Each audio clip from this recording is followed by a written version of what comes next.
Hey, good morning, everyone. Welcome to episode 40 of the Coffee Squad podcast. Today, we are talking about private investigators, and we got a good buddy of mine, Steve Hall, who is a private investigator. He's been doing it for about, 8 years, Steve, now? Yeah. Awesome. And so I'm going to do a little intro on Steve. So I know Steve pretty well. We've worked together on and off, last three plus years, Steve? You've done a lot of work for us. Right. And look, Steve is... he's kind of like my go-to guy when I need any PI type stuff done. So stoked to have him on here. So Steve was a retired Sarasota County Sheriff's Officer, narcotics detective. And there in Sarasota, Steve, you started the Interstate Criminal Enforcement Unit, right? The ICE unit down there. That's right, yep. And then you're a drug interdiction canine handler. And you're also a Polk County Sheriff's Detective. And you have a bachelor's degree from Hodges University in, what else would we expect? Criminal justice. So, yeah, awesome, man. So, go ahead. No, I was going to say the Polk County Sheriff's Office Tactical Drug Unit, which is pretty infamous in the methamphetamine suppression unit as well. I was undercover there for a while. So, Steve has a lot of drug connections, I guess we should say, right? Or not anymore. Can we not say that? I can't hook you up with a dime bag. Oh man, I can't even get a prescription filled. You burned too many doctors, Steve. Yeah, you got too many doctors. So, those days are over. Yeah, so we're going to talk more about what it takes to be a private investigator, some of Steve's experiences, and just have a good little talk about being a PI and what it does. We're also going to talk about coffee here in just a second and what everyone's drinking. And then after we kind of just go around the horn for a little bit, we'll jump into the topic. So, Will? Here we go. Wow. So before we kicked off this podcast for our listeners and viewers out there, Will was a narcotics cop, drug interdiction. So him and Steve were having this love fest of who they knew and what they did and all this. But, so Will really created some credibility here with Steve, and it could possibly crash and burn here in about 10 seconds. Will, what kind of coffee are you drinking today, man? And I see you biting your lip. You want to punch me through this thing, but go ahead. Yeah. I mean, I drink my coffee black, all right? I don't add any cream or anything. Jake just doesn't understand the nuances of coffee, that you have tasting notes. It's much like a wine cicerone. Or, you just don't understand it. Or sommelier. Sorry, beer cicerone, wine sommelier. So I'm drinking a Black Rifle coffee. Steve, has he lost you now? Are you no longer friends? Holiday roast.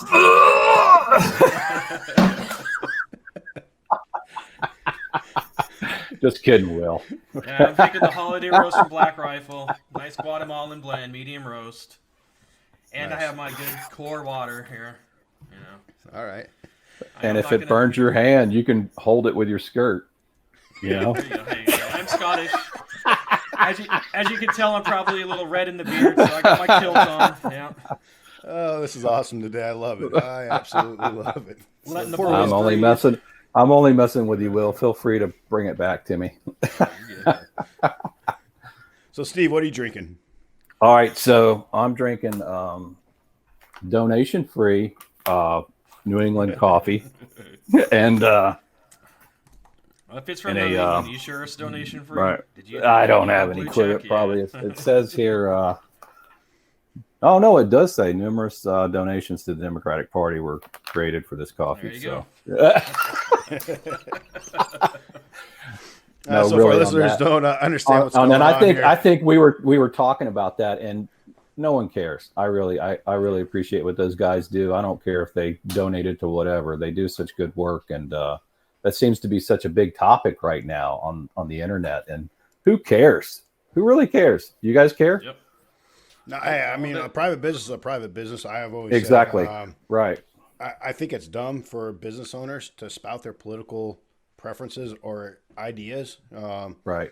I think like business is almost like you don't talk about religion, money, and politics. I think as a business owner, that's just my philosophy. Because you're going to alienate someone right. either way. And you're not going to change anyone's mind. It's not like the coffee squad. Hey, Will's a Republican, Jake's a Democrat. Well, I'm not going to. Jake's a Democrat, and Steve's an independent. And we're going to sit there and like change each other's minds, So I think as a company, it doesn't really matter. There's my No, it's soundbite a this free week. country, It'll and be a and I Democrat. think the merit of the company is what they've done for vets, and I really first appreciate responders, that. And too.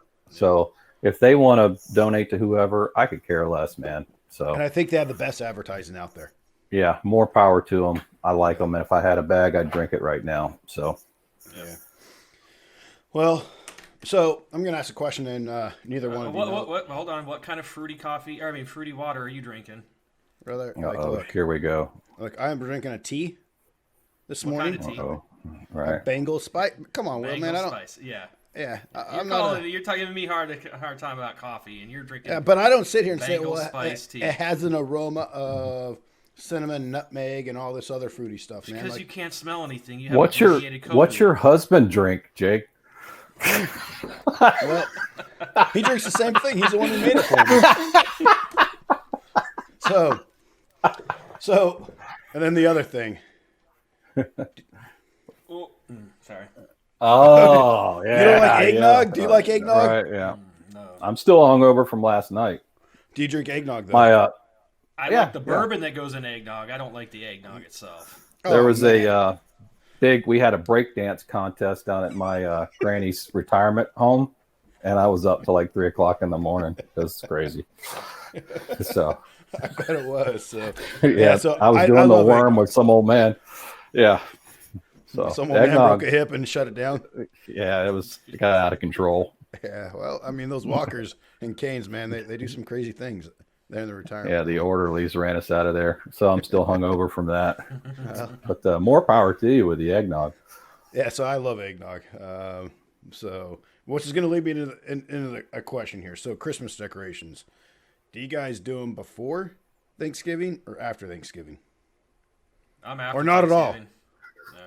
No. My family tradition is the weekend after Thanksgiving till the weekend after New Year's. So that's what we do. The weekend after Thanksgiving, put up the tree, do the decorations, and the weekend after New Year's, take everything down. So Gotcha. What about you, Steve? We just turn all the lights out and just pretend like it's not happening.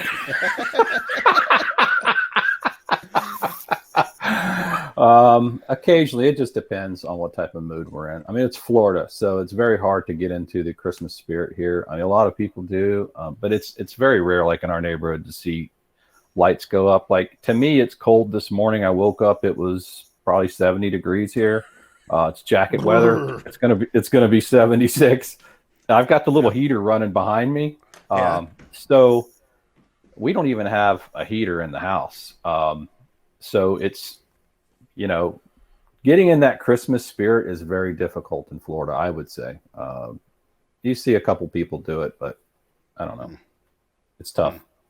yeah, I miss the white Christmases. That's about the only cold weather thing I miss this time of year from Montana is the snowy Christmases.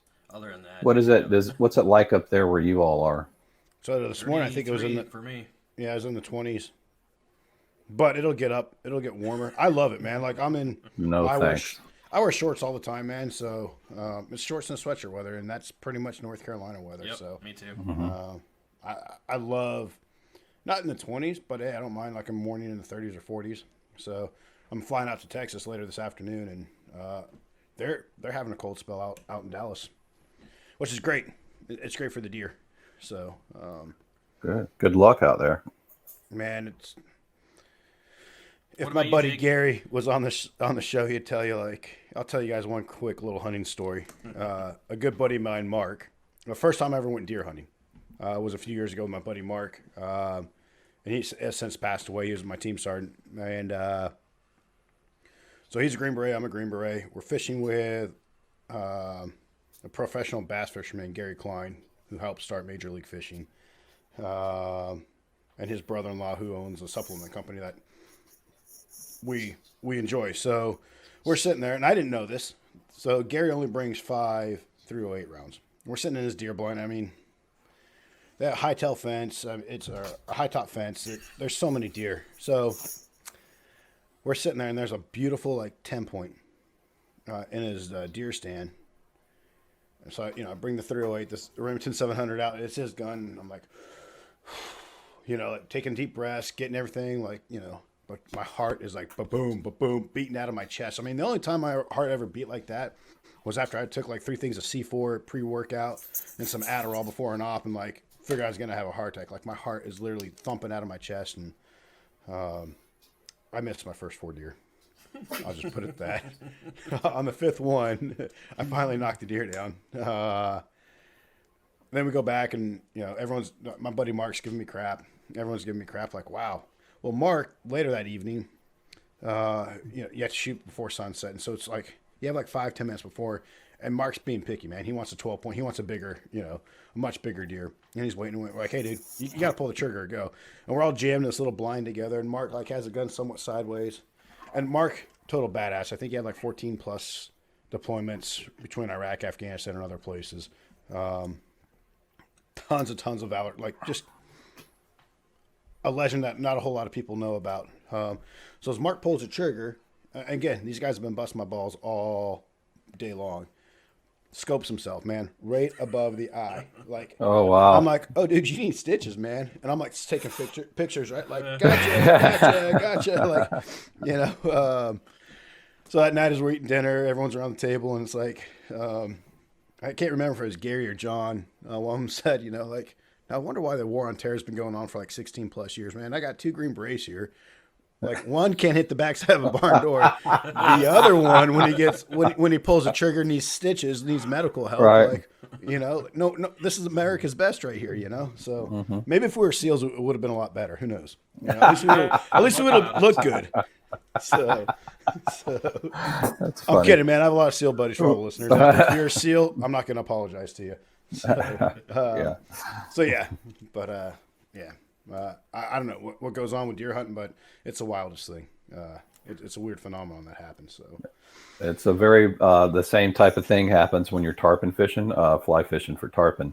So you see a guy that's a really good angler and he's on the front of the boat, but once he's confronted with that tarpon or several tarpon, right in front of him, as he's casting or stripping the line, we call it a knee knocker. So they just lose all of everything just goes into tunnel vision, and they lose all their sense of thought, until until that fish tugs on that fly. So, I mean, none of our listeners would know this. I know this because I know Steve, but he is an incredible avid fly fisherman, guide, had a business for a while. So, pretty amazing. Pretty amazing. I'll have to get down there and do some fishing. I have to take a trip to Florida. Yeah, no kidding. So, all right. So let's talk about what it takes to be a private investigator, or PI for short. Steve, what's your job entail? Besides me calling you every once in a while and harassing you, like, "Hey man, I need this. I need this in 3 hours." It entails driving around in a Ferrari. I would say yes. It is. I drive a very fancy car. And live a lavish lifestyle. It is very romantic, and you're never peeing in a bottle. So it's absolutely not what people think, and it's hard. It's even hard. It's probably hard for you to watch special forces movies, right? Where the guys. But I watched Team 6 last night, or SEAL Team, whatever it is. Now, like, I used to be super critical, and now I'm like, whatever, it's entertaining. Unless sure, it's like but completely when I see cop movies or something, or even undercover movies, I'm very, I'm like, oh my God, come on, it's nothing like that. It's absolutely not. It's and so I can't watch them. But PI is the same way. You're just it's very the vehicle I drive, without describing it, Jake, you try to describe it without giving it away too much. It's almost invisible, I would say. So you wouldn't. Well, I mean, you would just think it's a normal car. Yeah, it is a total hunk of shit, really. And it's completely invisible. And so I tell you, if my kids saw it, I'd be like, "Hey, stay away from that vehicle." And that's all I'm going to say right there. Right, and I learned that as an undercover technique. And I carry that with me from actual narcotics. And we learned all those tricks of blending in and becoming invisible. There used to be always a way to spot an undercover cop. That was because he had a goatee, And so you try to do what people, just blend in with everyone else. blend in with anything that's the most common. Most common vehicle on the road is a white Ford pickup truck, right? So you kind of try to want to master that so no one calls you, because the last thing you want is to be sitting somewhere and then some old lady come out and go, why has that red Ferrari been sitting here all day long? That's going to draw attention to you. So being a private investigator is about keeping a low key, solving a lot of problems, and being a jack of all trades, really. I mean, you have to be able to, you might get a phone call one day that's a wife, and then I might get a phone call the next day, which has happened this week, which is Jake going, hey, I need blah, blah, blah in 3 hours. I need you to know this guy's name, date of birth, where he took a poop last, so I'm on that. At the same time, I've got a wife calling me going, her husband is her. So before the show, everyone knows why we're laughing about, right? So Steve said if he gives us a timeout signal, he has to use the restroom, right? So yeah, it's my pooping time. When Steve just said poop, I gave the timeout signal, and everyone started laughing.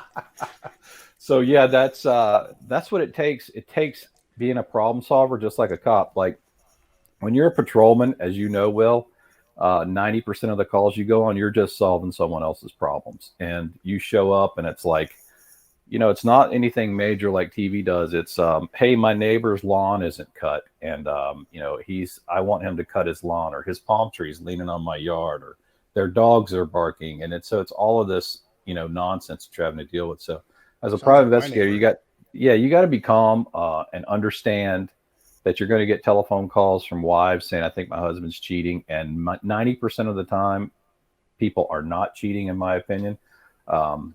You look and look and look, and then you try to tell them that, and they don't want to hear it. So in our contracts that we send to these people, we usually tell them the outcome may not be what you expect it to be. So don't be upset, when we do our investigation. So it's not it. To sum it up, it's nothing like TV. Really, it isn't. So I read a statistics, and my wife and I were going back and forth on this. I thought it was somewhere like it's almost now 50-50 of spouses cheating on each other. It's not just the men like it used to be predominantly anymore. Or is that, in your line of work, Steve, is that totally false? I would say that, yeah, I get calls from men and women. Right now, I'm working a case for a man, and I'm working a case for a woman, and probably neither one of them, their spouses are cheating. So one of them, the spouse, is actually probably like a really stand-up person. And when you tell that back to the person, sometimes they just can't believe it. They don't want to believe it, and they get mad at you. And you're like, no, I've been following this guy for like a week. I'm telling you, he goes to work. He's like, comes home, and he's a good dude. And so when you discover that, it's not like, hold on, something's happening here on my screen. It's not like, you're going to catch this guy or go into a bar and catch him with another girl. Now that does happen. I would say probably out of 10 cases, you probably get 2 where the person's cheating. And that's just me. I mean, maybe someone else has a different statistic, but do you think like TV shows, right? Not so much the Megan and PI stuff, but more like the old school, when we were all younger, what was it? Cheaters. Yeah. That's kind of plays set up, man. But if that plays into it, right? Because I'd say, what would you say your average clientele is, Steve? 40s? My average clientele, what I do the most is work for lawyers. I do criminal investigation more than I do like cheating cases. So that's how I got into this business, was through defense attorneys. So I don't know if you want to go that route. No, we can, man. But, okay. I didn't know if you wanted to. The cases that you take, what's the average age? The divorce cases usually over 40. So I wonder, if they saw cheaters or something like that, so that's what they expect, because that show. Yeah, I know. Maybe it's my little weird crew we used to watch that in Jerry Springer, like 1 a.m, out, after the bars, when I was young. Well, I'll ask them like, what, I go through the criteria, like what do you think, why do you think it's happening? And they really, well, I just have a gut feeling. Well, that just might be your insecurities, like, but we'll check it out and see. And then when you come back and give them the answer that they don't want, it kind of makes them mad. So, and then I try to tell them, look, because I don't want to keep taking their money. And some investigators will do that. They'll say, well, let's keep working this. Let's keep working this. I'll usually say, this is, if you want to get a divorce, hire a lawyer. But I think me following your husband around that has a good job and goes to work every day is probably not going to help you anyways in the state of Florida. I just don't think he's cheating on you. So it's obvious if you're cheating on someone, because even if we have some ways to track people, as long as it's within the state law of Florida and we have approval, and you can watch where a person goes and pick up their habits quickly. And, if they're going to their girlfriend's house or to a hotel or something like that, you're going to see it within a week. It's, even their telephone. I mean, one of the cases you worked on with us, it wasn't so much a cheating case. It was more of a business type looking into a person. And we came to find out that he just filed for a divorce. But we found that after that, we found out that he was hooking up with an old work acquaintance. Sure. So so you're about to say that you kind of got started by working for defense that's kind attorneys, of, so I mean, I think when I retired the sheriff's office, I started a business, retail business, kind of like what you guys would consider an outfitter. And I kept that for about 8 years and failed miserably at it. So, but during that whole time, I was still doing side jobs for attorneys, because one attorney called me, a prominent defense attorney in town called me and said, hey, are you interested in looking at this drug case that I have? It involves a bunch of police officers and I really don't understand it. And can you just look at it and tell me what they did, like how the undercover operation went down? And so what I was able to do was, since I understand the inner workings of how police operate and how there's boilerplate reporting and all of these different ways that they write reports and different ways that they'll take evidence in and put it in, as say, let's just say you do a search warrant, right? And you do 2 controlled buys. Well, you get what we call shadow case numbers on those controlled buys, but you still have to put that pot or whatever it is, or those pills, into evidence. And the way to track that, there's a way to track that particular thing to find that case number.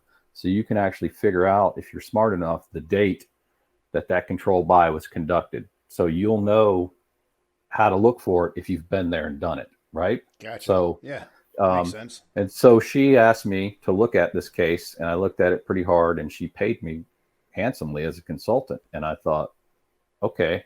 And then several more cases came my way. And I mean, don't get me wrong, I'm extremely pro police. So I love all the guys that I used to work with, and, still support them. And anytime there's any type of situation where the guys, someone's in trouble, I always try to help out monetarily. And I always tell attorneys, if the cop did something right, then plea it out, but if they've done something wrong, I can find the weak points in it. And that's justice is like that, in my opinion. It's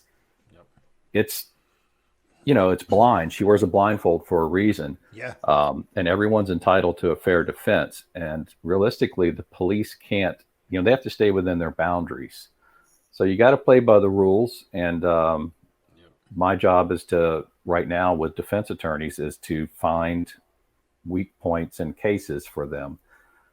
And I don't know if you want me to keep talking about it, but it gets a little more complicated as to what I do for those defense attorneys. Well, no, I mean, so as you're talking, please continue on. Yeah. Talk about like the skills that are needed to do all that. So, all right. So that's why I don't focus too much on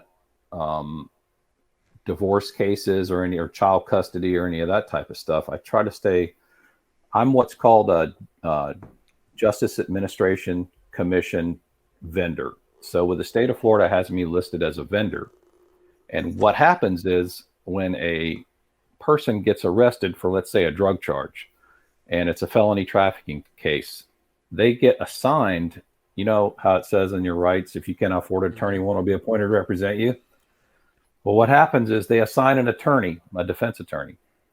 And that defense attorney is usually like one person. Everyone thinks attorneys are like, this big firm, but it's usually just like one dude in an office or one lady. And they have a stack of cases that they're assigned, and they're trying to get them all done. So at the same time, when they get assigned a trafficking case, they're allowed to ask the judge for a investigator to be assigned to the case to help them. And I know a lot of defense attorneys, and they utilize me for that purpose. So I'm That's constantly really interesting. I don't think I didn't know that. So I get Will, paid Yeah, I know. They have investigators for the DA's. DA's office has an investigator as well, so both sides have investigators. So. Yeah, I didn't know that. If you go to the court system to hire like a PI, I think that's. Yeah. They do, yeah, because like a couple of the defense attorneys that I work with, they're alone in their office, right? So he doesn't, like yesterday, I had to go take pictures at an intersection, for a case that we're working, because he's not going to run out he's got too much stuff going on. So there's several investigators like me in town that do it, that are, JAC, we call it JAC approved. What's JAC stand for? Do you know? Justice Administration Commission, and it's the Florida, and you become a vendor. You also, if you're an expert, let's say you become a firearms expert or something like that, you can be a vendor as well, and they can hire you to use you in a case. So really what it does is it provides indigent people proper defense so that they can have a proper defense against the state of Florida. And that entails me having to pull public records constantly, looking for things. Recently I just did probably 10 public records requests for one case. And I know people are always saying, why is he doing so many public records requests? Because that's what usually I get hired to do. I can find records. I can do it. And I can know how to look for them. Like Steve is absolutely incredible. Like peeling that onion back, and just a simple background check, right? I mean, that's kind of how we started using you a few years ago. It was like, hey, pull some backgrounds and let's look at this and look at that. But it wasn't just a background report we got. Like seems like, hey, this, one guy, business owner, why is he driving like 3 or 4 junky cars, Steve? Mm-hmm.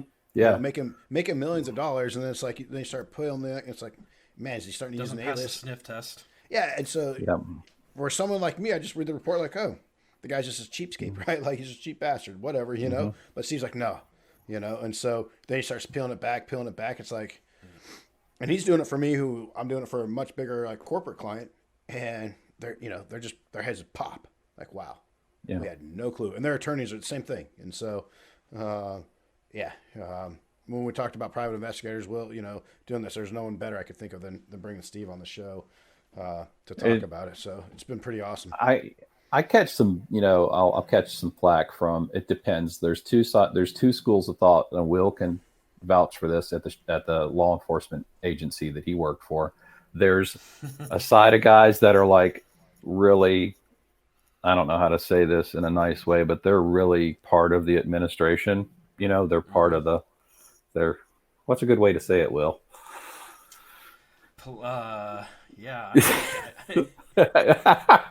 They're really trying to get promoted, and like really. Rods? Yeah. So, and that type administrative bureauthers.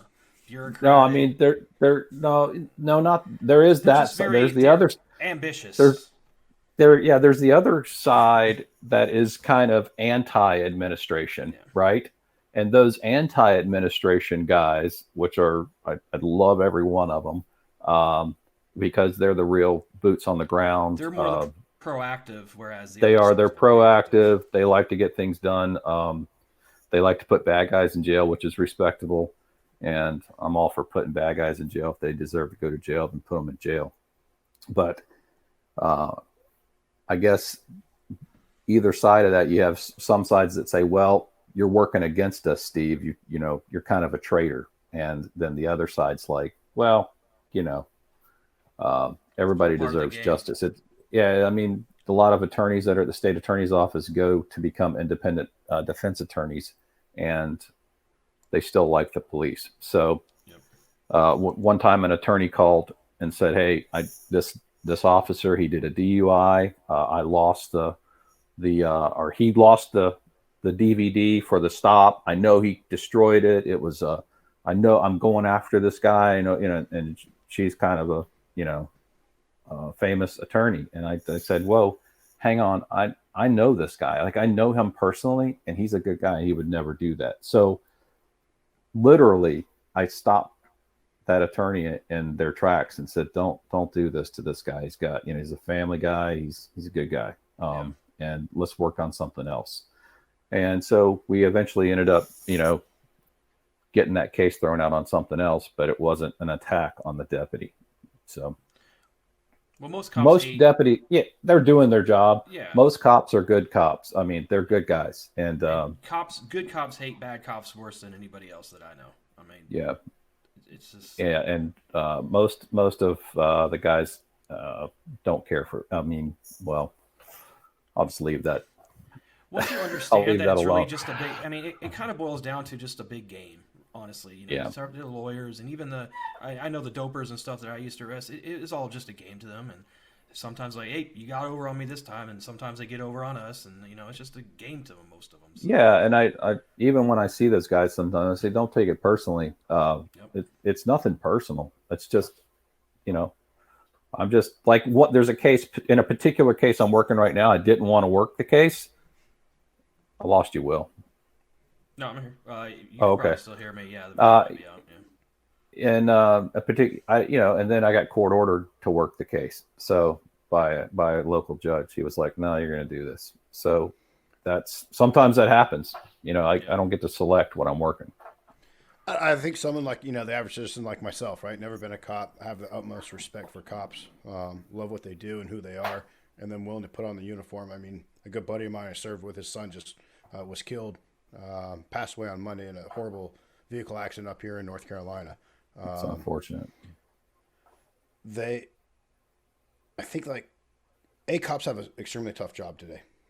Yes. I think it's even harder than what it was 5-10 years ago. Absolutely. And we've said it repeatedly on the show.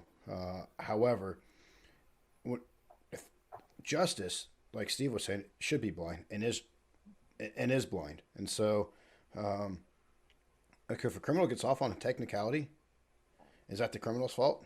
No, it's the police. It's the police fault. Right. So, and criminals know the law.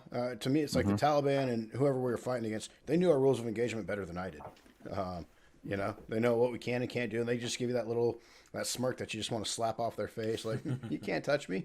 I have nothing. And so I think what Steve's saying and doing his job, it's for cops. As long as you follow the law, that you're sworn to uphold and do. Hey, we all make mistakes, and I got that. You're fine. Yeah, the Constitution first, the Fourth Amendment.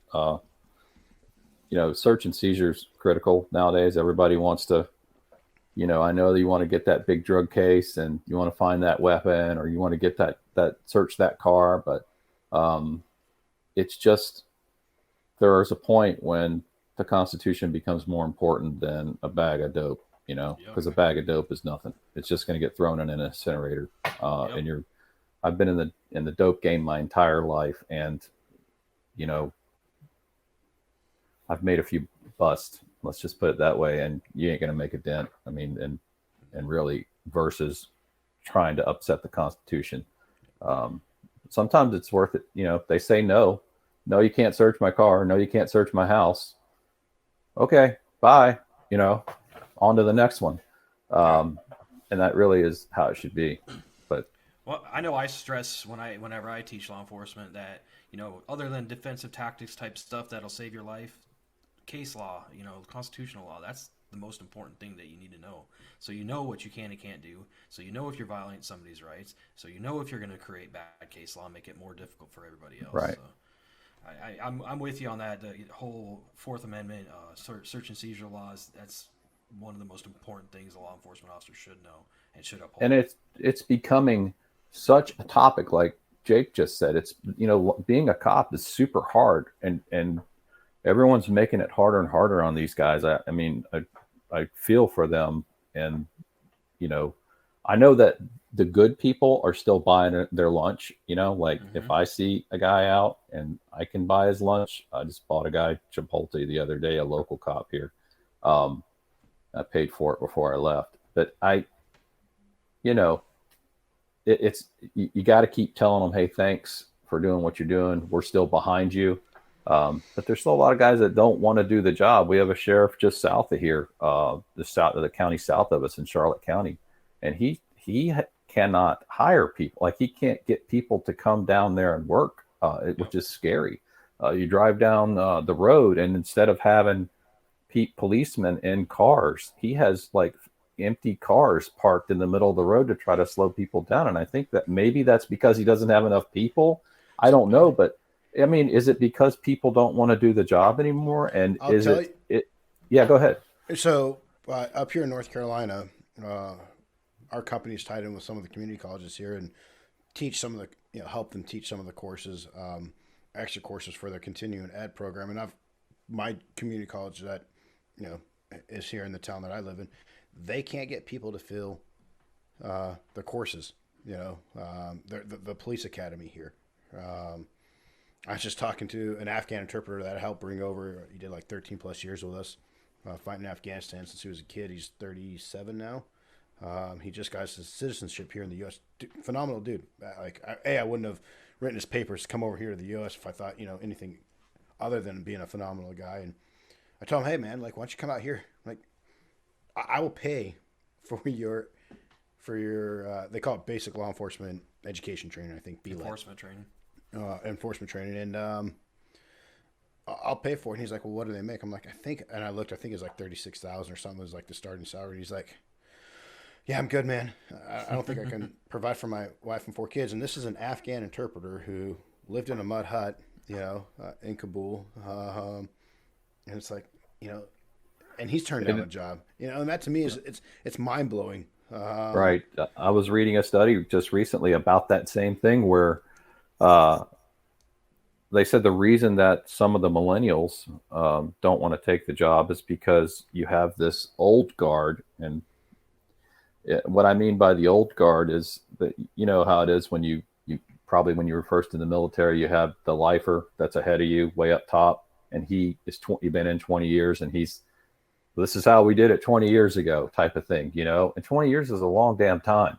And today, even right now, you're not going to get a kid that's looking for a job that's 26, 27 years old that's going to wait 9-10 months to get a job and jump through a background check, a polygraph, a psychological, did you use drugs? I mean, and then an interview, and then you have to, so they're still using all these antiquated techniques to hire these people.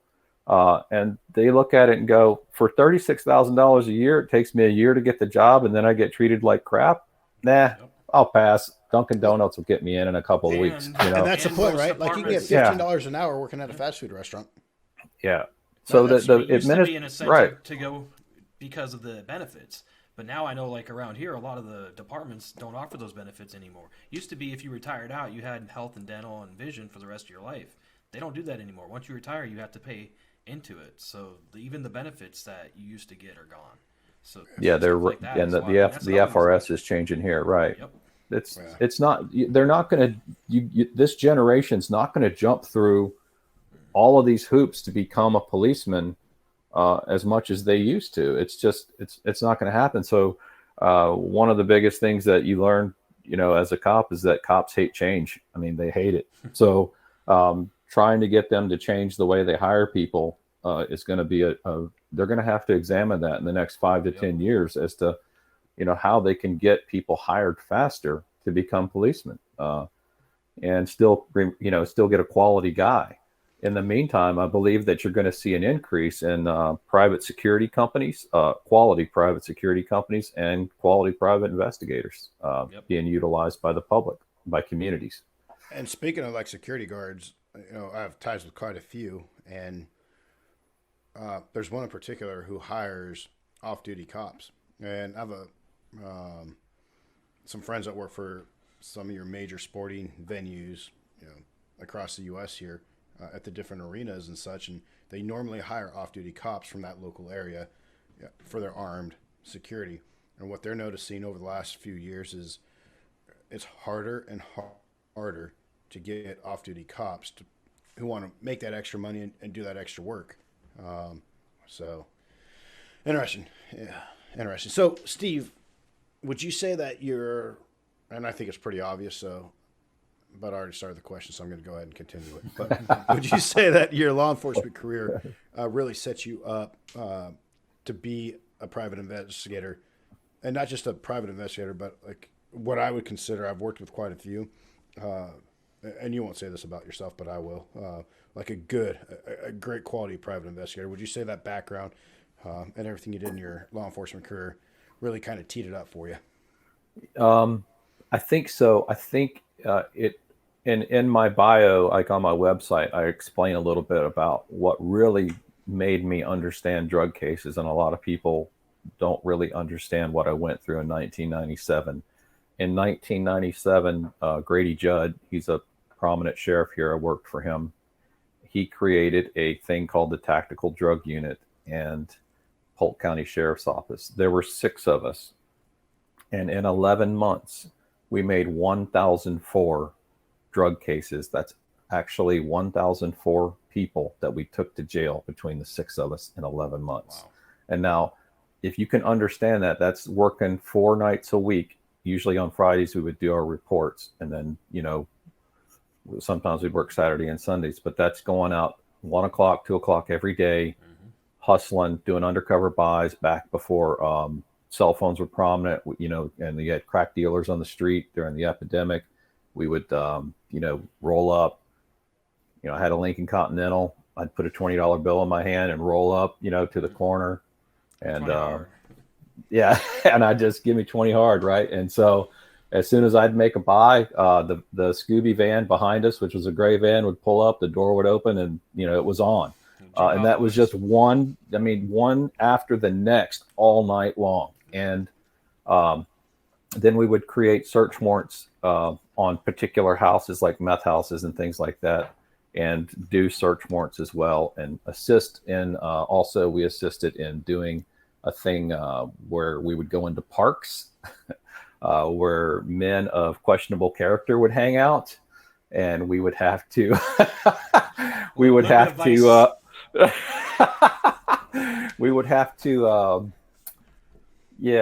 help Vice with those cases. It was an interesting Saddle Creek Park is where it was in Polk County, and we would have to go in there and wear short shorts and walk through the woods. And I got some stories. I don't know if I want to picture you in short shorts, honestly. Yeah. That's why I'm like, it is my tongue, trying not to cry. Every time it would happen, we would all just go, oh gosh, we don't want to do this.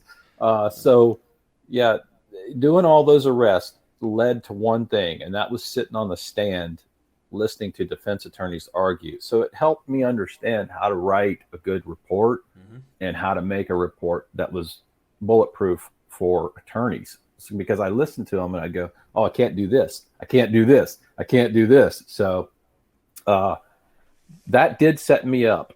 But I would say that that's just me. There are private investigators out there that do insurance fraud, and there's good private investigators that do insurance type fraud. I don't deal with that, and most of those guys are not ex-cops, but they're very good at SIU, and I can't tell you the first thing about SIU because I'm just dumb. What's SIU? But I don't even know what it means, but it's like a special investigations for insurance claims for like workers' comp and that sort of stuff. I don't handle any of that. I've done that one time, and it's very hard to get paid by the third-party companies.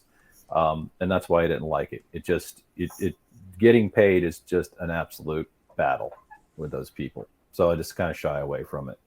So I stick with what I know, and what I know is helping out defense attorneys and criminal cases. And then occasionally the phone will ring for something, different, and then working with you guys. And I don't know if I can say how I got involved with you guys, but if that's something I'm allowed to talk about or. Yeah, let's talk about certificates first, though, and how you just if we have any listeners out there, I know I have a few buddies who I mean, retired military, right? Who are like, you know what? Mm-hmm. Will, you just applied for your PI license here. In the process of it, yeah. Yeah. So, but I know other people, you know, whether they're retired cops or even in the security industry, maybe not the PI, that have looked at getting a private investigator license. So, and let me throw this kind of out there because I've looked at North Carolina and other states and worked with a lot of PIs for a lot of other work, and that's when you can jump in and talk about how you got involved with us, Steve. But I thought, hey, what's a PI? Always a PI. It's like a driver's license, right? It's good in all 50 states. It's not. It's like a concealed carry permit. Is the best way I can describe it. And Steve, please correct me if I'm wrong or throw whatever 2 cents on there. But your license is good in that state. Now, if your state has other reciprocity laws with other states, that's great. But you normally, from what I've read and had to deal with this job, is you still, Steve, you're in Florida. And let's say we have a person of interest that's living there in Florida. Well, we can use you because you're licensed there in Florida. Now, if that investigation takes you outside the state, most states have like a 30-day, you can track and follow and whatever. However, I think Florida, you have a no tracking, like electronic tracking device law, right? That's right. Unless you're off, you can't do it on someone who doesn't have permission to give it to you. So other states, you can, correct? Some of them are still that way. Depends on the state. Yeah. So you have to know those laws and just, you know, if your state allows certain things when you're going into another state, you need to know what those laws are, and you can find it at most of their certification websites within the state website. So I think every state except for like 5 require you to be licensed investigator, and I have it pulled up here. It's Alaska, Idaho, Mississippi, South Dakota, and Wyoming are the 5 states that I've read that do not require a private investigator license. However, they do require an association, which you're probably crossing hairs here. So, Steve, can you talk to us about the licensing and the process of that, and then certifications and so licensing in Florida is all done under Chapter 493, and a funny story is I was a cop, so I thought private investigator, investigator, schmestigator, I can pass this test. And so I went down to the Department of Agriculture, didn't study. And I was like, I'm just gonna walk in here and ace this because super cop, you know what I mean? Why not, right? And failed the first test I took.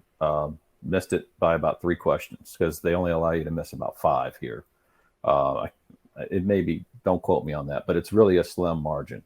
And when I got to looking at the test, I realized when I first looked at it, I was like, damn, this is not anything to do with police work. This is like a complete different set of questions and has nothing to do with everything I've learned my entire career, even having a bachelor's in criminal justice. So, I went home and, it was really like made me angry. So I went home and studied and went back a week later and aced it. But the reason I say that is because if you think you're just going to waltz right in and take the test, and there's a little bit more to it, I guess, than just, especially cops. Oh, nothing related to law enforcement is related to being a private investigator. So, and I don't know if you're studying right now, Will, or, if you already have the investigative experience. I think, what does it take? Like 3 years or 3,300 hours or something like that in North Carolina, 3,000 hours. And it's just a different set of rules. So my advice is, if you're going to do it, study. And I would say especially anybody who's in the special forces, can certainly be way beyond a private investigator. So, because they have, all you have to have is just an analytical mind, and be able to kind of put pieces together and think way in advance. That's so North Carolina. I don't think there is a test, is there, Will? As long as you meet the qualifications. As long as you meet the qualifications, you just have to make the qualifications. So yeah. So I mean, if you meet the qualifications there, then you don't have to take a test. Then that's great. But here you have to take a test. I think you should take a test. In my opinion. And it's a lot of questions. Like one of the questions is very drawn out, but it's like you're guarding some diamonds in a room, and the diamonds go missing, and your client is downstairs, and someone breaks in, and you're armed. So there's all these complicated questions that they're asking you, and they're multifaceted, and you're kind of like, and then they give you a set of answers, and you're like, and they all look the same. Mm-hmm. So you really got to know exactly what you're looking at, because and not to even jump off on another subject, but being armed here is a whole nother situation. Well, I was just about to ask you that, so please jump into that. No, you got to have a G license here, which is a 3-day class, and you can get qualified to carry several different types of weapons. And you take the class. I want to say by the end of it's over, it's about $400 you spend on getting your G license. Then you got to qualify once a year with it. But in reality, I tend to leave my firearms at home unless I'm traveling. Like, I know in a case recently, I think I told you, and the cop, when he saw my vehicle, he was like, literally, he looked at my vehicle and he said, "What in the fuck is this thing?" It kind of reminded me of that scene in Smokey and the Bandit when they pull over the car and the roof's gone, and and the deputy says, "Get this piece of shit off of my road," or whatever he says to the sheriff. And I was kind of like, well, and he's like, do you have a gun? And I said, I'm carrying my gun because I'm traveling across the state. It's going to be late at night when I go home, but I don't like to. I'm not tactical, and I'm not doing anything tactical. I'm just like spying on people, and I don't even want to bring that element into just leave that mindset. This is just a cheating husband, or I'm looking at, taking pictures or doing research or whatever it is. I'm not going to bring that firearm into the equation. Well, yeah, and it's a little backstory to that too. From what I understand, from what you told me there, Steve, it was a pretty ritzy, well-to-do area, and it was a pretty ritzy event. Like, you told me it was like you had to have like invitation only kind of a thing. Where the kids are probably I don't know, like what was the average car there? Probably like a Maserati, Mercedes. I'm really poor, so the cars that were there were just so amazing, and there was a line of cars going into this event, and they had the police there. It was so important they had the police there, right? And then the cars were all just these fancy sports cars, and then there's me at the then there's the hoopty, and there's the hoopty showing up. When I turned the corner in my car thing, a jigger, and entered, I couldn't leave. I was trapped then because people started pulling behind me. And at that point, my car was no longer invisible. It was like a turd in a punch bowl. So I was like, man, and I saw him up there, and I said, all right, this is going to get weird. So I ended up calling the station, and then the dispatcher called the officer, and I said, he can't miss me. I'm back here. And I could see him talking to her on the phone, and he walked back, and he looked at me, and that's when he said, what in the fuck is this thing? And I was like, can I come in here? And he was like, yeah, he was super cool. He was super cool. Yeah. And so I was fortunate. We talked about certifications, licenses, that kind of stuff, armed, unarmed. So, for anyone who wants to get into it, check with your state. Check with their state licensing board. They're going to have all that information in there. I think North Carolina is like 74, 70 something. Has all your security guard and PI information up there. So if you live in the North Carolina area, just Google North Carolina statute 74 PI, and it'll pop it up. No, it's 70 something. What should a person or a company look for before hiring a PI? Like, in your mindset, how do you know, like, just like security guard companies or anything in life, whether you're buying a bike, or how do you do your research? And Will's going to hit me like Jake's due diligence. How do you do your due diligence on someone or on a PI firm, and knowing like, hey, check out this. I honestly think the internet is super confusing. Like, don't rely on a web search. Try to rely on if you can, if you're a business, try to rely on a reference. And that is kind of how we got together. Yep. I get enough work just through references that keeps me busy. Trust me, I try not to work. So, I'd rather, fish or, do something else, but I get enough work through references that keeps me busy, and I'm happy about that. And that's, to me, it's flattering that someone of the nature of the guy who introduced me to some friends of yours in the past, my friend, he's a truck mechanic in the Army. He introduced me to a special group of guys, and I just became their guy. Is that a good way to say it, Jake? Yeah, no, I mean, in my former life, it's weird. It's kind of like once you find like a plumber or an electrician, whoever it is, once you find like that person, we all have this little network, and it's like, hey man, I'm looking for a PI. Anyone know of a good PI? And it's like, oh dude, I got this guy, and that's how it pretty much came out. Oh man, like my buddy Steve, man, phenomenal cop, blah blah blah, dude's phenomenal. I'm like, okay, let's give him a shot, right?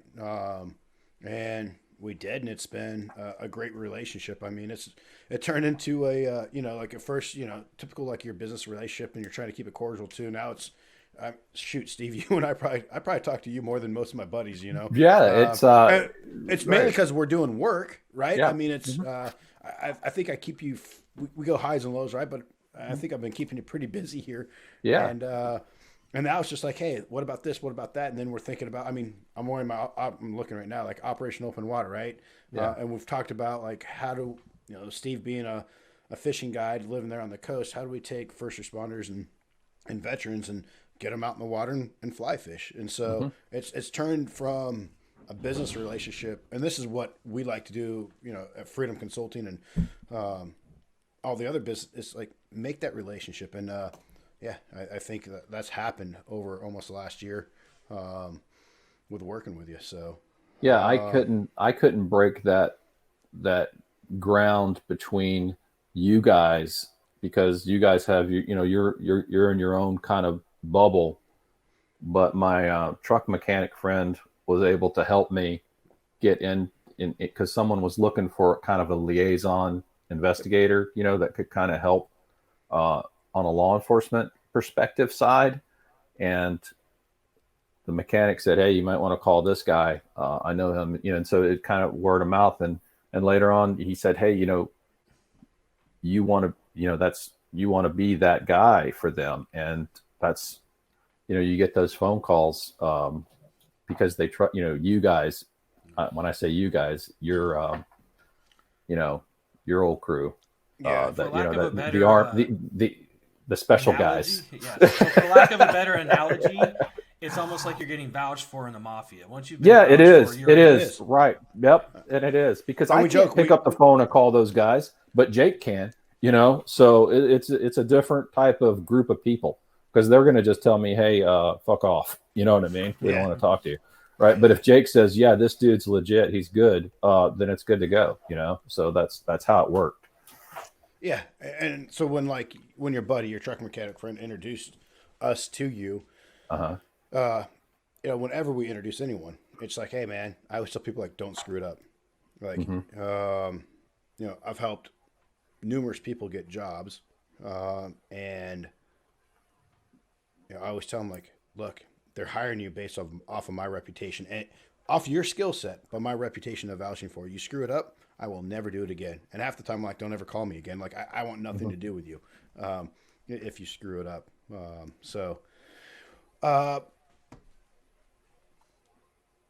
What does a typical like PI case cost?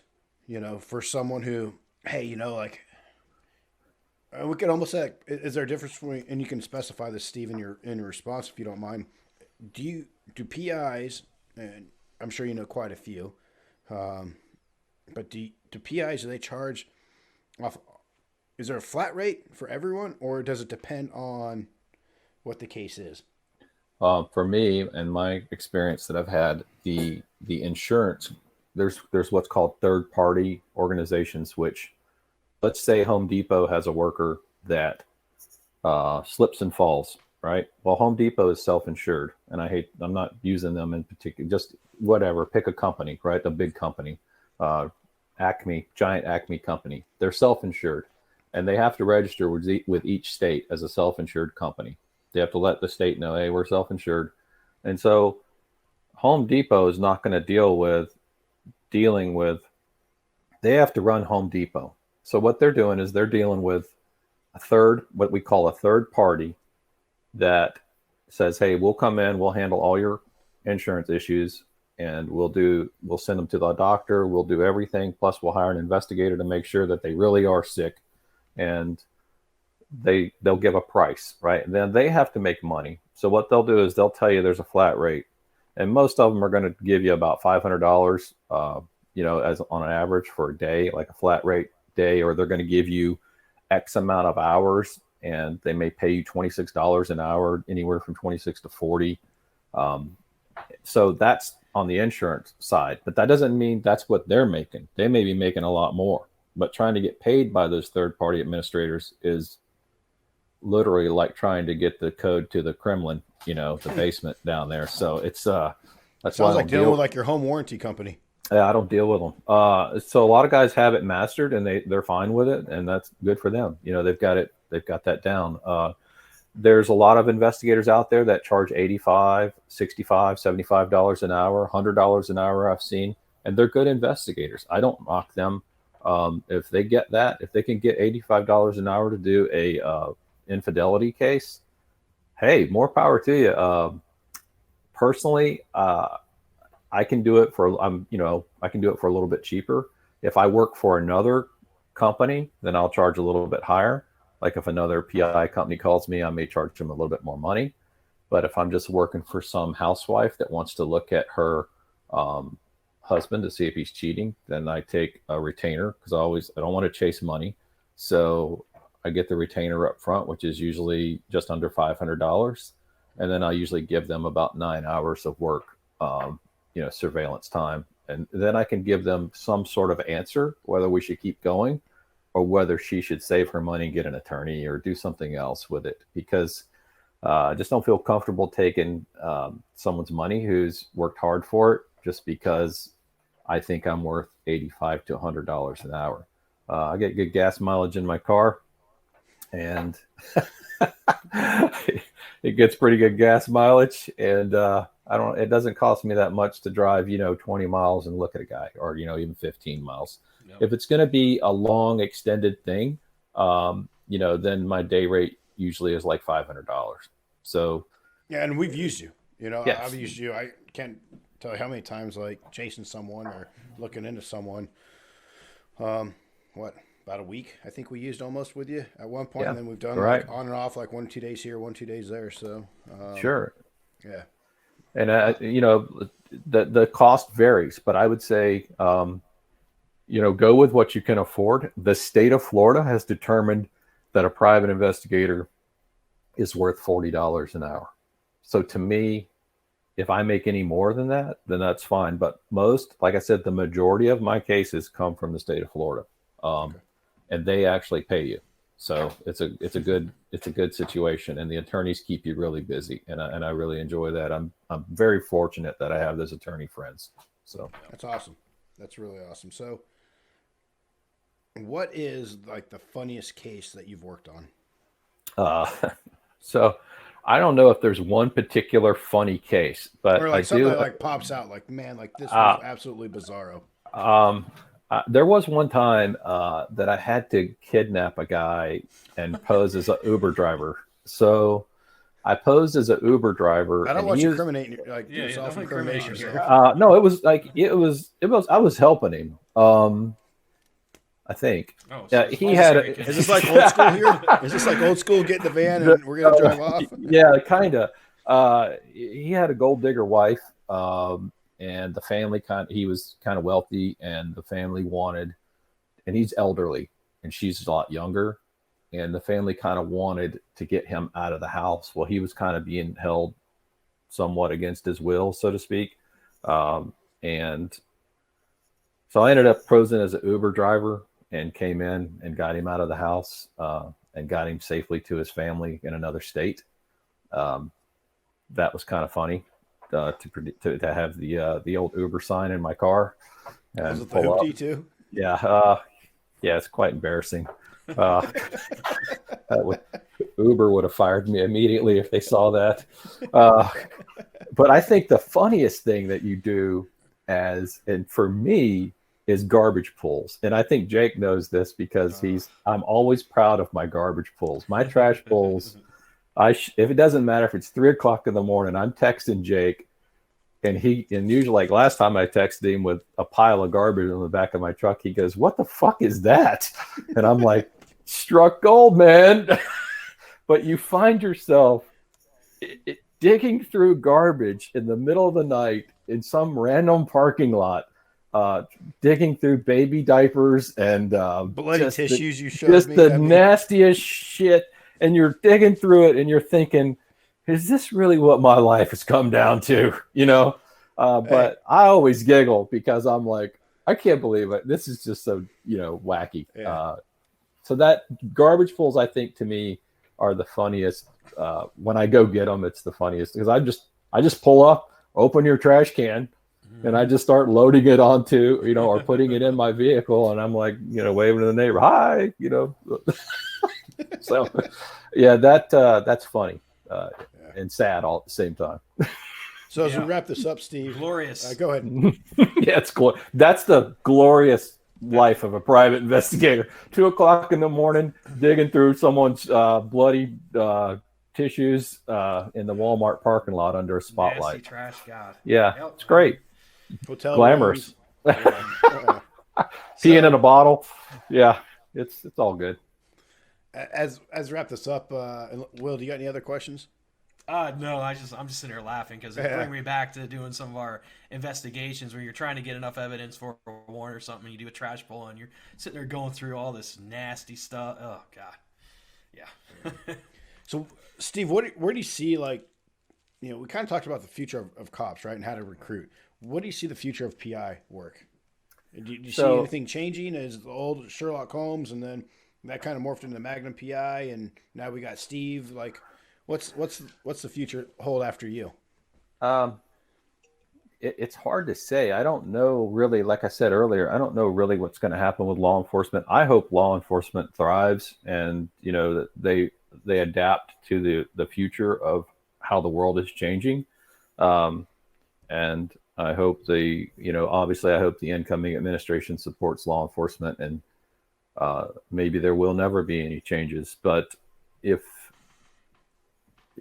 there are changes and law enforcement starts to change, I believe that you're going to see personal security and utilizing guys like you and guys that you used to work with as, for people that have wealth, because you're hearing these horror stories of police not responding to major city incidents and things like that. So I think if you're a wealthy millionaire or something like along those lines, you're not just going to be hiring your average security guard. You're going to be hiring guys that can actually protect you. And that comes along with investigations as well. Security, being able to look at a building, which is, something you can do as well, and find the weak points of the building, and then being able to investigate situations, corporate situations. So will they rely on the police to investigate all their cases in the future? I don't know. Will the private investigative industry grow to the point where corporations are using investigators more and more, or investigative firms? That's a possibility. It's a very good. We really have to see what happens in the next 4 to 5 years of how our culture is moving along right now. So it's like I said, I love the police. I hope they thrive, but I think that there's this like counterculture. I don't even think it. I see it on the TV. There's this counterculture where you have people that you hear these horror stories. So are you gonna if you're rich, are you gonna bring someone to protect you, or are you gonna call the police? So we're seeing that right now in New York, Chicago, all your major cities that have had a lot of uptick in violence, especially during the riots, where my phone, peaceful protests. Yeah. My phone was going off Right. hook of, hey, we need this. Do you guys do this kind of a thing? So, yeah.